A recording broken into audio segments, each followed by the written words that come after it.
A very good morning to all of you. Welcome to the psychology class. Students, we are continuing the chapter number 1. That's mean the revision of the chapter number 1. ठीक है, हमारा syllabus complete हो चुका है. Our syllabus is completed and we are continuing the revision. Okay, so in the chapter 1 revision, we have already completed the concept of individual differences. Then so many psychological attributes जैसे कि interest, personality, values, aptitude, intelligence. ठीक है. After that so many assessment methods जैसे कि case study, observation, interview. ठीक है, इस type के हमने बहुत सारे assessment methods देखे, the meaning of assessment देखा.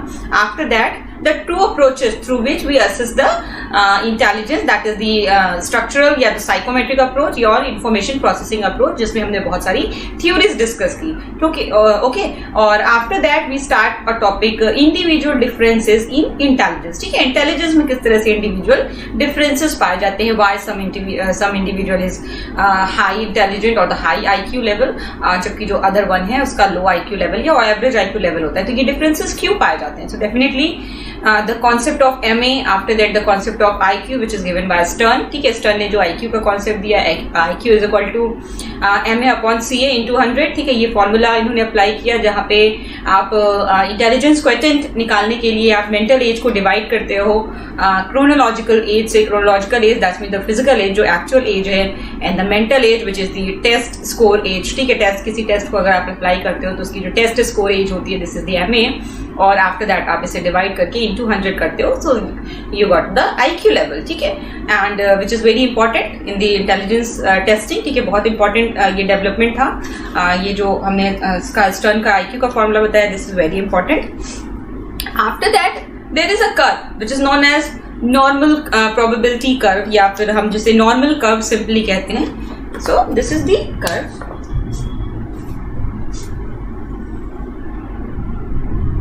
The bell shaped curve. Okay, this is the bell shaped curve. इसमें अगर हम मिड पॉइंट की बात करें, so this is the mean score. This is the mean score. और इसका जो पॉइंट होता है ये ऑलमोस्ट 100 होता है. ठीक है, 90 to 110. You can see that. अगर रेंज की बात करें तो 90 to 110. ठीक है, और इससे लोवेस्ट पॉइंट देखिए बिलो 70 का जो पॉइंट है, बिलो 70, ये एक रेंज आ जाती है, ये दूसरी रेंज है, एंड द थर्ड वन. ठीक है, third one which is the above 130.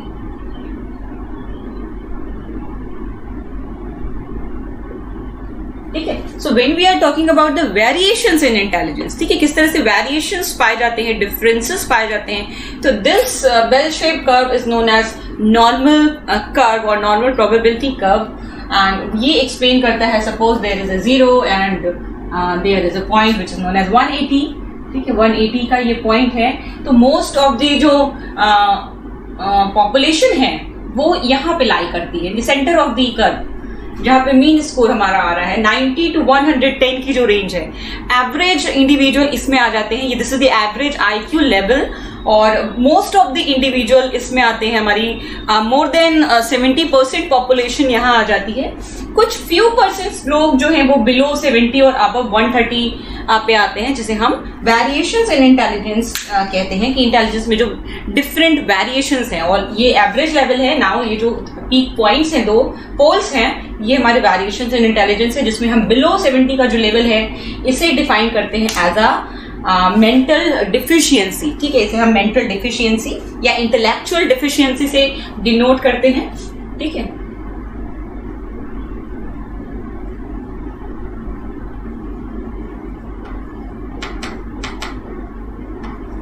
And this level, ठीक है, ये जो पीक पॉइंट है, ये जो एक्सप्लेन कर रहा है, this is the intellectual giftness. ठीक है,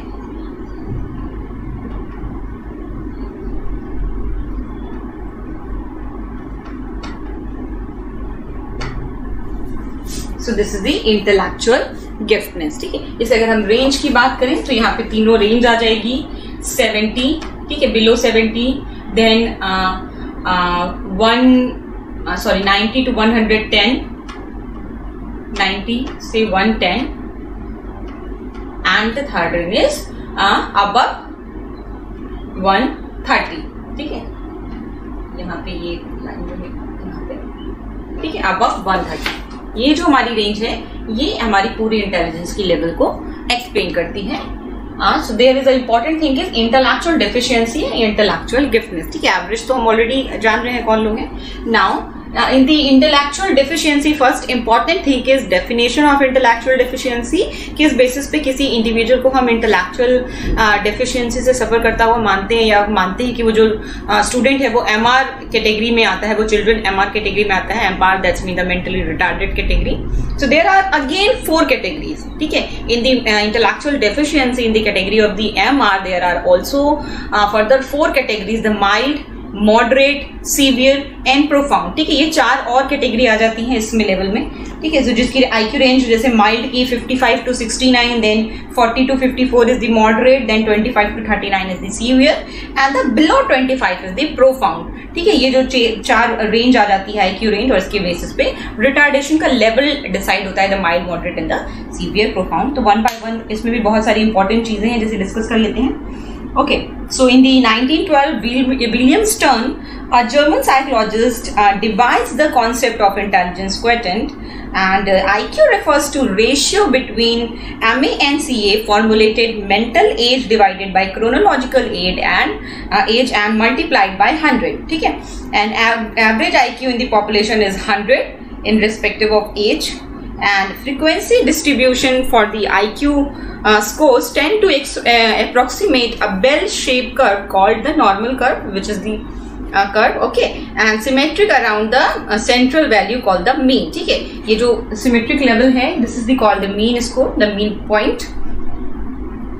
Okay, so the range is, these are range. The 70 is the below IQ level. ठीक है, below deficiency. Then 1900 is the average. Then 130 is the higher intelligence level, or you can say the intellectual gifted. Now in the variations in intelligence, intellectual deficiency, that means the mental retardation or the mentally challenged person. So the American Association of Mental Deficiency, AAMD, ठीक है, American Association of Mental Deficiency, AAMD ने define किया है mental deficiency, या हम कह सकते हैं mentally challenged, mentally retarded और intellectual deficiency. सेम है, ठीक है, ये जो 3 terms हैं almost same है. So वो किस way में इसे define करते हैं? So they define mental retardation as significantly sub-average general intellectual functioning existing concurrently with deficit is in adaptive behavior and manifested during the developmental period. ठीक है, so according to this definition there are 3 important things, 3 important characteristics on the basis of this definition. First is कि सब average होगा, significantly सब average general intellectual ability होगी. ठीक है, हमारी किसी भी टास्क को परफॉर्म करने के लिए जो जनरल इंटेलेक्चुअल एबिलिटी रिक्वायर्ड है वो सब्सिक्वेंटली सब एवरेज होगी, मतलब बिलो एवरेज. ठीक है, एवरेज से नीचे एबिलिटी होगी किसी भी सिंपल से सिंपल टास्क को परफॉर्म करने के लिए जो एबिलिटी रिक्वायर्ड है.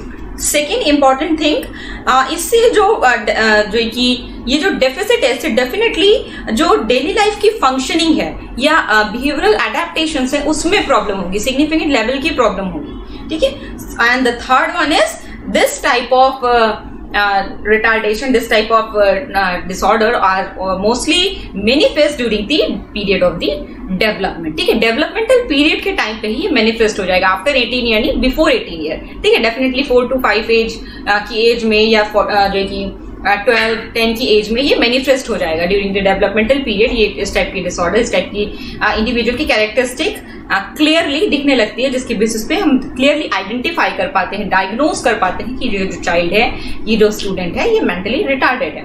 ठीक है, so these are the 3 important characteristic on the basis of this definition. Now in the 1912 William Stern, a German psychologist, divided the concept. अच्छा, ये तो हो गया कि वाला concept. Okay, then variations in intelligence में डेफिनेशन हो गई, और उसके बाद सिग्निफिकेंटली सब एवरेज इंटेलेक्चुअल फंक्शनिंग. ठीक है, first characteristic. Second is the deficit in adaptive behaviour, daily life की जो फंक्शनिंग है, जो एडेप्टिव बिहेवियर है, उसमें डेफिसिट होना चाहिए, सिग्निफिकेंट लेवल का होना चाहिए। Third is the manifested during the developmental period. ठीक है, ये 3 इंपॉर्टेंट कैरेक्टरिस्टिक है। आफ्टर दैट इसमें जो रिमेंबर रखने वाली पॉइंट है वो ये रेंज है IQ की, जो ये 4 रेंज है, माइल्ड, मॉडरेट, सीवियर, प्रोफाउंड, ये इंपॉर्टेंट है, ये आपको रिमेंबर रखना है। देन द माइल्ड रिटार्डेशन की क्या कैरेक्टरिस्टिक होगी? सो development is typically slower then that of their peers, but they can function quite independently and hold jobs and families, and level of retardation increase lag behind their peers in language and motor skills and need to be trained in self-care skill and simple social and communication skills. ठीक है, these are the characteristics of the mildly retarded persons. Now the second category, ठीक है, जो हमारी intellectual गिफ्टनेस की category, उसमें क्या चीजें इंपॉर्टेंट है? So Lewis Terman in the 1925 study to show how intelligence was related to occupational success and life adjustment. So these individuals show higher performance because of their outstanding potentialities. तो definitely ऐसे children जो हर field में, almost all areas और all field में बहुत ही excellence करते हैं। They have outstanding potential for adapting to the situation, किसी भी सिचुएशन के साथ अडेप्ट करने के लिए, किसी भी टास्क को परफॉर्म करने के लिए बहुत ही हाईली जो कि पोटेंशियल होता है इनके पास, इनके अंदर। And giftness is exceptional general ability. ठीक है, क्या डेफिनेशन है गिफ्टनेस की? So giftness is the exceptional general ability show in superior performance in a wide variety of areas. ठीक है, हर एरियाज में जो परफॉर्मेंस है वो बहुत ही सुपीरियर क्वालिटी की है, एक्सेप्शनल जनरल एबिलिटीज है। ठीक है, रिमेंबर दिस, जब उसने स्पीयरमैन ने 2 फैक्टर की बात की थी, जनरल एंड स्पेसिफिक फैक्टर, तो ये जनरल जो फैक्टर है उसकी एक्सेप्शनल केस है, मतलब बहुत ही हाई लेवल का जनरल एबिलिटी जिसके बेसिस पे ऑल द एरियाज, ठीक है, लाइफ में जितनी भी एरियाज है सब में बहुत ही आउटस्टैंडिंग परफॉर्मेंस है on the basis of their excellent potential. ठीक है, so this is the definition of the giftness. Now teachers perspective depend on a combination of high ability, high creativity and high commitment. ठीक है, जब teachers perspective से आप गिफ्टनेस को assess कर रहे हो, अकॉर्डिंग टू टीचर अगर डिफाइन कर रहे हो गिफ्टनेस को, so there are 3 important things: high ability, high commitment, high creativity. ठीक है, ये तीनों का कॉम्बिनेशन जो होता है this is known as giftness. Now early sign of intellectual superiorities during infancy show larger attention span, good memory, sensitivity to environmental changes, early appearance of language skills। ठीक है, ये सारे साइन हैं जिसकी बेसिस पे हम अर्ली आइडेंटिफिकेशन कर सकते हैं किसी भी स्पेशल चिल्ड्रन का जो कि इंटेलेक्चुअली गिफ्टेड है। Now other characteristics are advanced logical thinking and problem solving, high speed in processing information, high level of creative thinking, high self-esteem and independence। ठीक है, these are also other characteristics of the gifted children। Now incorrect to acquired with brilliant academic performance। ठीक है, so each gifted students possess different strength, personalities and characteristics। ठीक है, for example athletes, so they are highly trained in motor ability। ठीक है, वो motor ability के लिए बहुत ही exceptional potential है उनके पास, that's why they are athletes। So now there is a term talent which are little bit different from the giftness। ठीक है, giftness से related term है but definitely थोड़े से differences हैं talent में और giftness में। ठीक है, now talent क्या है? You understand the giftness, now move to the talent। So talent refers to a remarkable ability in a specific field। ठीक है, that is social and are often called prodigies। ठीक है, so definitely जहां हम गिफ्टनेस की बात कर रहे हैं, यहाँ पे स्पेशल एबिलिटी किस फील्ड में है? जो हायर लेवल की एबिलिटी है, एक्सेप्शनल पोटेंशियल है, वो किस फील्ड में? जनरल फील्ड में। ठीक है, exceptional general ability. Now when we are talking about the talent, so मतलब जो रिमार्केबल, मतलब हाई लेवल ऑफ एबिलिटी किसमें है? स्पेसिफिक फील्ड में, किसी एक स्पेसिफिक फील्ड में high ability, this is the talent. ठीक है, कैसे इसको डिस्क्रिमिनेट कर पाओगे? ठीक है, जो हाईली गिफ्टेड इंटेलेक्चुअल गिफ्टेड की कैटेगरी में जो आएगा 130 प्लस IQ लेवल का जो इंडिविजुअल होगा, जो कैंडिडेट होगा, वो डेफिनेटली हर फील्ड में अच्छा करेगा, हर एरिया में अच्छा करेगा। बट जब आप टैलेंट की बात करो तो there are for example Sachin Tendulkar, तो उसका एक फील्ड में टैलेंट है। ठीक है, Lata Mangeshkar is excellent in singing only. ठीक है, तो ये टैलेंट है जहाँ पे स्पेसिफिक किसी एक एरिया से रिलेटेड स्पेसिफिक एबिलिटी जो है वो रिमार्केबल एबिलिटी है, बहुत ही हाई लेवल की एबिलिटी है, but in only in one area. ठीक है, ये स्पेसिफिक एबिलिटी की बात कर रहे हैं। जबकि हम अगर गिफ्टनेस की बात करें तो एक्सीलेंट जनरल एबिलिटी है हर फील्ड के लिए। ठीक है, so these are the two important terms, the mentally retarded or the mentally challenged children and the intellectual giftedness. So there are some characteristics of the intellectual children. ठीक है, कुछ characteristic होती है इनकी, कुछ सिम्टम्स होंगे जिसके बेसिस पे हम आइडेंटिफाई कर पाते हैं कि कोई इंडिविजुअल इंटेलेक्चुअली गिफ्टेड है, अर्ली साइन होते हैं उनके। ठीक है, now move to the second topic which is type of intelligence test. So this is very small and very easy topic, type of intelligence test. So on the basis of candidates, on the basis of individual, there are two type of test. On the basis of conduction you can say, ठीक है, किस पे conduct किया जा सकता है? So definitely there are individual test and the group test. Individual पे conduct किया जा रहा है, so this is the individual test. Group पे कंडक्ट किया जा रहा है, so this is the group test, group intelligence test. ठीक है, तो on the basis of mode of the conduction, this is the individual test and the group test. Now second is the cultural bias and the cultural fair test. So cultural bias or the cultural based fair test क्या है? Cultural bias that means show a bias to the cultural developing type of questions and language users. ठीक है, तो एक culture के context में अगर उससे रिलेटेड लैंग्वेज के कॉन्टेक्स्ट में अगर कोई टेस्ट डेवलप किया जा रहा है तो this is the cultural bias test. वो एक कल्चर के लिए सुटेबल है but may be another culture के लिए नॉट सुटेबल हो। ठीक है, so this is the cultural bias test. Now cultural fair test, जो कल्चर स्पेसिफिक कंटेंट नहीं है, उसमें कल्चरल स्पेसिफिक लैंग्वेज नहीं यूज है, टर्मिनोलॉजी कल्चरल स्पेसिफिक नहीं है, दैट्स वाई वो जो टेस्ट है वो all the culture across the world किसी भी कल्चर में अडेप्टेबल है। So this is the cultural fair test, जहाँ पे कल्चर स्पेसिफिक कुछ भी नहीं है। So this is the cultural fair test. Now on the basis of language use there are verbal test, non verbal test and the performance test. ठीक है, verbal test जहाँ पे कंप्लीटली लैंग्वेज का role है, लैंग्वेज यूज हो रही है। Now in the non verbal test जहाँ पे आप इंस्ट्रक्शन में लैंग्वेज यूज कर रहे हो but you have to do some act. ठीक है, कुछ परफॉर्म करना है आपको, जैसे कि आपसे कुछ सिलेक्शन कराया जा रहा है या कुछ टास्क परफॉर्म कराया जा रहा है। So this is the non verbal test. Now in the performance test there is no use of language, कुछ टास्क है जिससे आपको परफॉर्म करना है। ठीक है, जैसे कि कुछ कार्ड सेलेक्ट करना है, कुछ आपको पेंटिंग बनाना है, कुछ कार्ड ब्लॉक्स डिजाइन है, these are the tips is the basically performance test. ठीक है, now there is a next topic which explain the culture and intelligence. ठीक है, डेफिनेटली जब हम cultural fair and cultural bias test की बात कर रहे हैं, so there is another topic ना कि कल्चर किस तरह से रोल प्ले करता है हमारे इंटेलिजेंस में। ठीक है, कल्चर क्या हमारे इंटेलिजेंस के डेवलपमेंट में कोई रोल है इसका? So definitely yes.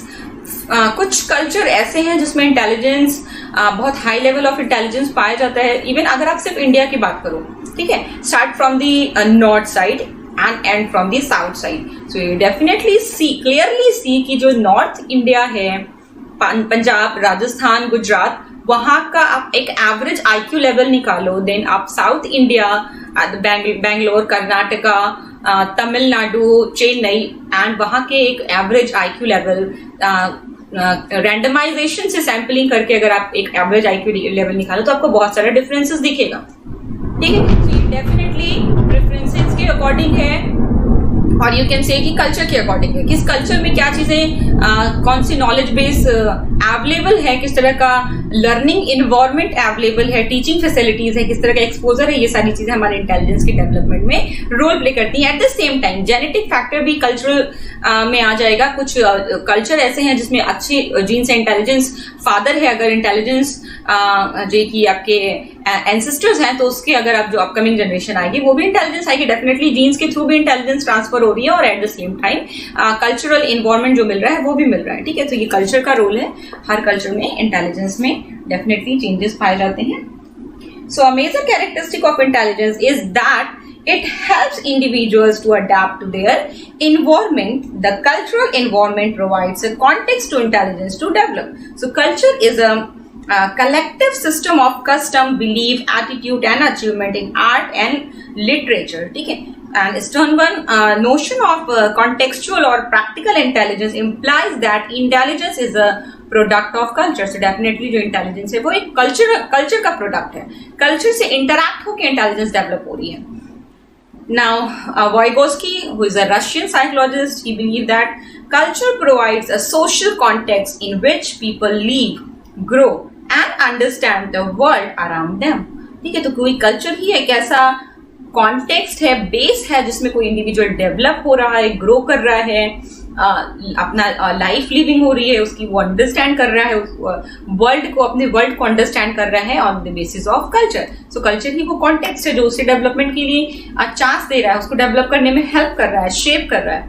ठीक है. So elementary mental functions like walking, crying are universal, and the manner in which higher mental functioning such as problem solving and thinking operates are largely cultural products. ठीक है, तो कुछ initial चीजें जो है, initial development में जो चीजें रोल प्ले कर रही हैं, they are universal in this. There is no role of culture, but in the higher order processing, in the higher level processing, reasoning, thinking, memorizing, type of learnings की अगर हम बात करें, प्रॉब्लम सॉल्विंग एबिलिटी, तो इन सारी चीज़ों में definitely culture जो है वो बहुत ही क्रूशियल रोल प्ले करता है. डेफिनेटली ये कल्चरल कंस्ट्रक्टेड प्रोडक्ट होते हैं जिसके बेसिस पे हमारी प्रॉब्लम सॉल्विंग, रीजनिंग और जजमेंट एबिलिटी, ये सारी चीज़ें डेवलप होती हैं. Okay, so there is another topic which is technologically intelligent and integral intelligence. ठीक है, two type of intelligence on the basis of culture ही एक टॉपिक है. सो टेक्नोलॉजिकली एडवांस सोसाइटीज जो हैं, टेक्नोलॉजिकली इंटेलिजेंस में क्या क्या आ जाएगा? First point is technological advance societies. Now integral intelligence is the less developed societies. Now in the technological intelligence, personal achievement founded and ability of reasoning and judgment are emphasized. In the social and in the integral intelligence, social and emotional skill is related to people are value. ठीक है, वहाँ पे social skill और emotional skills, expression of emotions ज़्यादा important है in comparison to technological intelligence societies. ठीक है. And second point क्या है? Focus on cognitive parameters. ठीक है, जो person are well in skill of attention, observation, analyse, performance and speed and achievement orientation. ठीक है, तो जो हमारी टेक्नोलॉजिकल सोसाइटीज हैं, टेक्नोलॉजिकल इंटेलिजेंस सोसाइटी है, वहाँ पे इन चीज़ों पे ज़्यादा फोकस किया जाता है. अटेंशन, कॉम्प्रिहेंशन, परफॉर्मेंस और you can say the achievement. ठीक है, इन सारी चीज़ों पे ज़्यादा फोकस किया जाता है as compare to the integral society. Integral society में क्या चीज़ों पे फोकस किया जा रहा है? Holistic perspective, emphasized connectivity with the social in the world environment. तो डेफिनेटली यहाँ पे सोशल स्किल्स जो है वो ज़्यादा इंपॉर्टेंट है, जबकि जो टेक्नोलॉजिकली इंटेलिजेंस कल्चर है वहाँ पे आपकी इंटेलिजेंस स्किल जो है, जिसे हम कह रहे हैं कि नॉलेज स्किल, वो ज़्यादा इंपॉर्टेंट है. ठीक है, टेक्निकल स्किल जो है वो ज़्यादा इंपॉर्टेंट है, जबकि जो हमारी इंटीग्रल सोसाइटी से इंटीग्रल इंटेलिजेंस है वहाँ पे social skills are more important.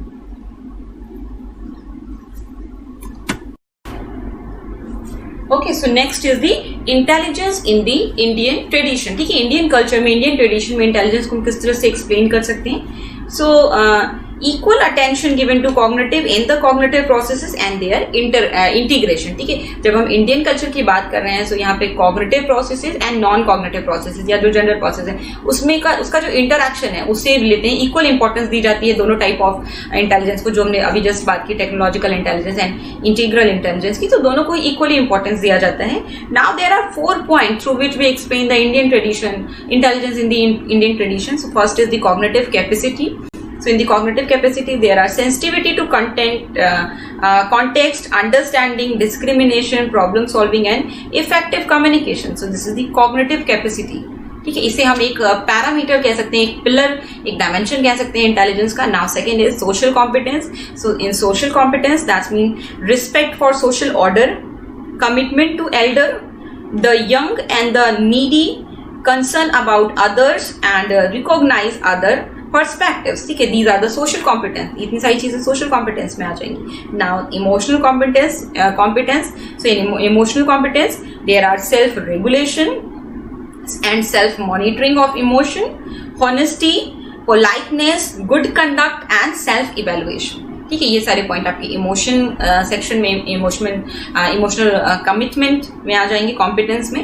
Now in the entrepreneur competence, इसमें commitment, persistence, patience, hard work, vigilance and goal directed behaviour, ये सारी चीजें अगर आती हैं, these are the 4 pillars, 4 dimensions, जिसके कंबाइंड वे में हम एक्सप्लेन करते हैं इंडियन कॉन्टेक्स्ट में इंटेलिजेंस को. किसी इंडियन कॉन्टेक्स्ट में अगर ये चीजें किसी इंडिविजुअल में हैं in the sub-average level, higher average level. So this the individual is considered as a intelligence in the Indian tradition, in the Indian context. Now the second topic, which is emotional intelligence. So concept of emotional intelligence is given by Salovey and Mayer. ठीक है, Salovey and Mayer ने ये concept introduce किया था. And the definition of emotional intelligence is: emotional intelligence is a set of skills that underlie accurate appraisal, expression and regulation of emotion. ठीक है, accurate appraisal, regulation, expression and regulation of emotion, and it is the feeling side of intelligence. ठीक है, intelligence का जो feeling side है, that is emotional intelligence. क्या है emotional intelligence? A set of जो एक स्किल है, एक सेट ऑफ स्किल्स है जिसके थ्रू हम accurate appraisal, expression and regulation of emotion करते हैं. ये इमोशनल साइड है इंटेलिजेंस का. ठीक है, now there is a concept of EQ also. As like the IQ, there is a concept of EQ, that's mean emotional quotient. उसे भी हम एज इट इज कैलकुलेट करते हैं, जिस फॉर्म में हम IQ जो है कि कैलकुलेट करते हैं, सेम फॉर्मूला हम EQ के लिए भी अप्लाई करते हैं. This is also very important. So EQ is used to express emotional intelligence in the same way as IQ is used to express intelligence. So Salovey and Mayer, the ability to, Salovey और Mayer ने ये firstly concept introduce किया था, and he defined the emotional intelligence as the ability to monitor one's own and others' emotions and to discriminate among them and to use the information to guide one's thinking and action. So this is the definition of emotional intelligence according to Salovey and Mayer. ठीक है, इन्होंने इसको इसी वे में explain किया. Now the next topic is special abilities. You already understand the intelligence. Now there are so many other psychological attributes, other psychological abilities. So first one is the aptitude. So you already understand the concept of aptitude. Now aptitude indicates an individual's capacity to acquire some specific knowledge or skill after training. ठीक है, so people with similar intelligence differ widely in acquiring certain knowledge or skill called aptitude. Definitely एक ही IQ level के दो individual की जो preferences हैं, जो उनकी capacity है, skill है, अब वो change हो सकती है. That's mean उनका जो aptitude है वो change हो सकता है. Okay. Now, with proper training, these abilities can be considerably enhanced. अगर proper training दी जाए तो ये जो abilities हैं ये enhance की जा सकती हैं. Definitely, ability that means एक underlying potential होता है किसी skill को डेवलप करने के लिए या एक्वायर करने के लिए. डेफिनेटली अगर अप्रोप्रिएट ट्रेनिंग इंट्रोड्यूस की जाए तो वो जो इननेट कैपेसिटी है, पोटेंशियल है, जो एप्टीट्यूड है वो इनहेंस होता है और इंक्रीज हो जाता है through the proper training. Now there is another domain, another psychological attribute, which is interest. So how interest is different from the aptitude? Aptitude is the underlying potential, जबकि जो interest है this is the preferences. ठीक है, likeness or preferences. So interest is a preferences for a particular activity. Aptitude is the potentiality to perform that activity. So in order to be successful in a particular field, a person must have both aptitude and interest. ठीक है, definitely दोनों चीजें होनी चाहिए. Aptitude के साथ साथ interest level भी होना चाहिए किसी भी पर्टिकुलर एक फील्ड में सक्सेसफुल होने के लिए.